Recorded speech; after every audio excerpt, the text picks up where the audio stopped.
இயேசுவே உம்மை வணங்குகிறோம், எம் வாழ்வை உமக்கு அளிக்கின்றோம், உம்மை அன்பு செய்கின்றோம்.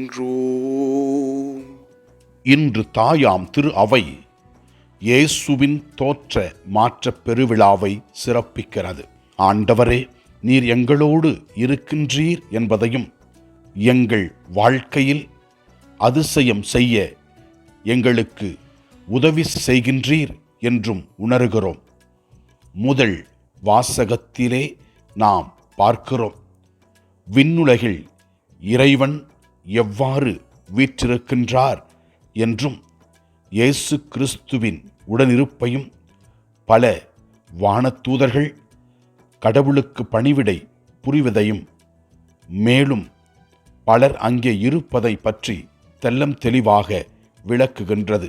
இரண்டாம் வாசகத்திலே நாம் இவ்வாறு வாசிக்கின்றோம், என் அன்பார்ந்த மைந்தர் இவரே, இவர் பொருட்டு நான் பூரிப்பு அடைகின்றேன் என்று விண்ணகத்திலிருந்து குரல் ஒலி கேட்டதை பற்றி விளக்குகின்றது. நற்செய்தி வாசகத்திலே நாம் பார்க்கிறோம், இயேசு பேதுருவையும் யாக்கோப்பையும் யோவானையும் அழைத்து கொண்டு ஓர் உயர்ந்த மலைக்கு செல்கின்றார். அங்கே அவர் தோற்றம் மாற்றம் பெறுகின்றார். அப்போது எலியாவும் மோசேவும் இயேசுவோடு உரையாடினார்கள். அப்படி இருக்க இயேசு பேசிக்கொண்டிருந்த பொழுது இந்த வார்த்தை கேட்டது, என் அன்பார்ந்த மைந்தர் இவரே, இவருக்கு செவிசாயுங்கள் என்று. மேலும் இதை கேட்டவுடனே பேதுரு கூறினார், நாம் இங்கே இருப்பது நலம் என்று. ஆண்டவரின் உருமாற்றப் பெருவிழா நமக்கு உணர்த்துகின்ற உண்மை என்னவென்றால், கடவுள் இயேசுவை இந்த உலகத்திற்கு அனுப்பினார். இயேசு இறைவனுக்கு தந்தைக்கு ஏற்ற வாழ்க்கை வாழ்ந்தார். உருமாற்றம் பெற்று உண்மையாகவே அவர் இறைமகன் என்று வெளிப்படுத்தினார்.